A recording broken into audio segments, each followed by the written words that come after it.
Hey guys, what's up? Good morning, good afternoon, good evening. Um, in this video, what we're going to be looking at are the fundamentals of the week. We're going to look at the major currency pairs breakdown, some indices, and some commodities like gold, right? If you're new to the channel, my name is Lawrence. You can call me Black. In this week, the fundamentals that we're going to be having on Tuesday, we're going to have CB consumer confidence for the US. I don't really consider that a strong event, although it's rated having a high volatility. On Wednesday, we're going to have GDP for both QOQ and YOQ, right? These have some sort of impact in the market. We have the Euro CPI. This is a strong event. We have the US non-farm payroll employment change. This is a great indication for the non-farm payroll on Friday. Obviously, because if the employment change is higher, for instance, you can see in the previous, it was 97K for 978K, and the forecast is 600K.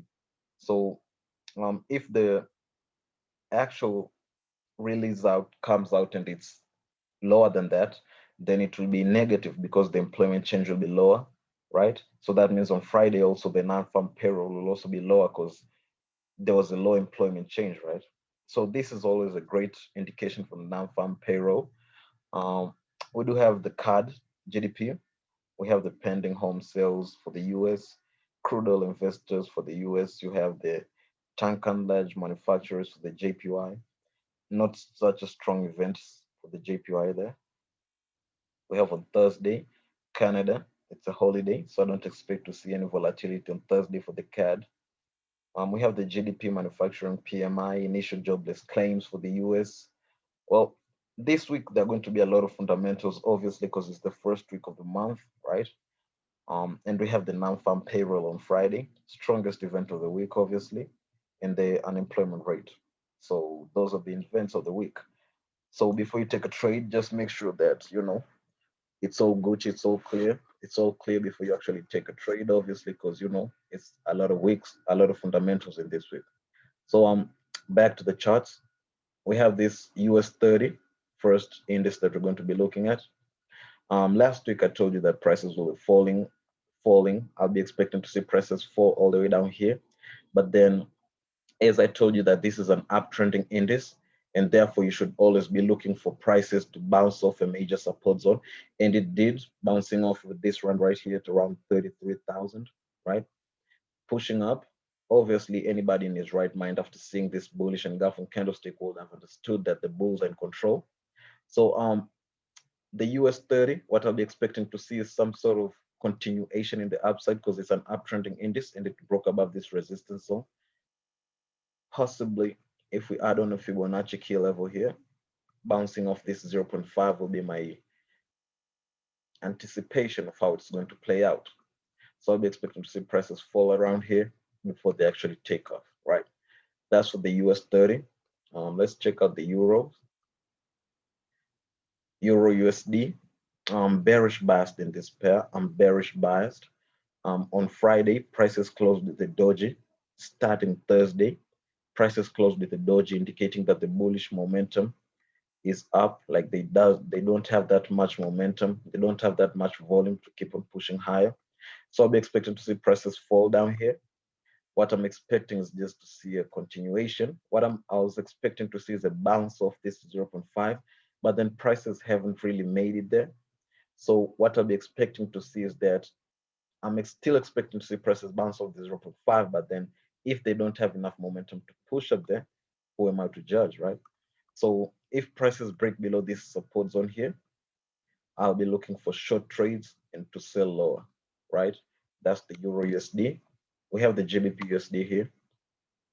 For the GBP USD, prices bounced off this resistance zone, confluencing with the 0.618 on the Fibonacci. 4 hours, obviously. Prices broke below this minor support, this minor structure. My bias, I'm expecting to see prices keep on falling. I'm expecting to see prices keep on falling from this market structure here, all the way down here. I'm expecting to see prices fall all the way to this major structure down here at around 1.34500. That's on the GBP USD. We have the USDJPY. USDJPY, we did hit take profits last week here at around 210 pips, giving us a 30% increment. It was a great trade. Right now, right now what I'm expecting in this pair is that looking at the basic market structure, you can obviously see that prices are creating higher highs and higher lows, meaning that it's still in an uptrend. So I'm still bullish biased in this pair. But as you can see, prices are in this ascending channel. So for me to, I'll be actually waiting to see a breakout out of this channel. If it breaks above here, meaning creating another higher high above this ascending channel, then I'll be expecting to see prices break above this support area, this resistance zone, and for prices to keep on pushing higher. But then if it breaks below here, then it will have broken below this low. That means the trend will have reversed and it will be a downtrend, obviously. And I'll be looking for trades to sell short all the way down here to this support area, USDJPY. We have Usdchf. Usdchf bullish biased in this pair. Obviously, prices have bounced off this this support area here, this major structure, but I'm still not yet bullish biased. Well, I was expecting to see prices bounce off any either of these major market structures here, right? But then as you can see here, prices are still creating lower lows. That means it's still in a downtrend. Still, even if it has bounced off this market structure, I'm still going to be taking long trades until it actually breaks above this high here, meaning that it will have broken the market structure. It will have broken the trend. Then I'll be expecting to see prices keep on pushing higher. But if it doesn't, then I'll be expecting to see prices fall down here all the way to around 0.90 before we actually go low, before we actually go high. We do have gold. Gold prices are right now consolidating, but I'm still bullish biased. I'm still bullish biased in this commodity. Obviously, the reason first is because gold is an uptrending index. As you can see, prices are still consolidating. It's a mess. Prices are consolidating with no major trend, If we zoom in here, you can obviously see almost the whole of last week, prices were just consolidating, indicating lack of momentum in the market. So I'll be waiting to see first a very strong indication in momentum, either from the bulls or the bears, before I actually take any trade. But I'm bullish biased, so I'll be expecting that mostly from the bulls, right? We do have Nasdaq, another index. Nasdaq, we broke it down last week. I told y'all that prices I'll be expecting for them to actually keep on heading higher. As you can see, the arrow is still there. And prices did play out as we expected, right? Now prices did keep on pushing higher. So what I'll be expecting to see right now is actually price give me some sort of retracement around this structure here. As you can see, prices are right now a little bit consolidating, right? So I'll be expecting to see prices push at around here, excuse me.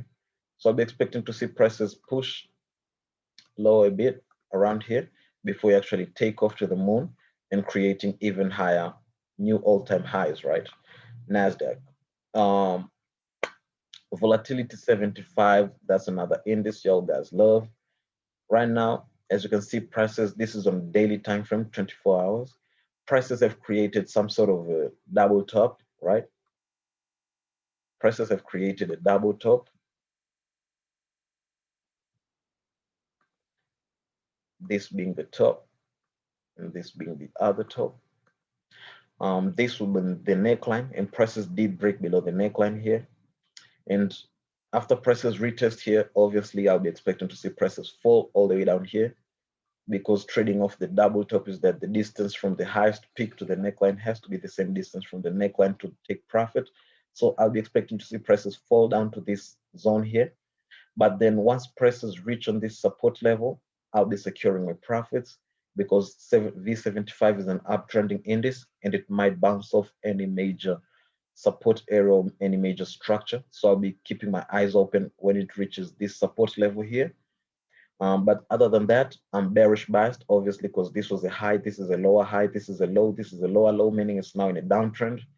From this major structure here, I'll be expecting to see some sort of reversal, then to take my trade. If it doesn't provide me with any reversal and breaks above here, we'll be going higher. But my bias is that it will be providing us with a major reversal around here to go short.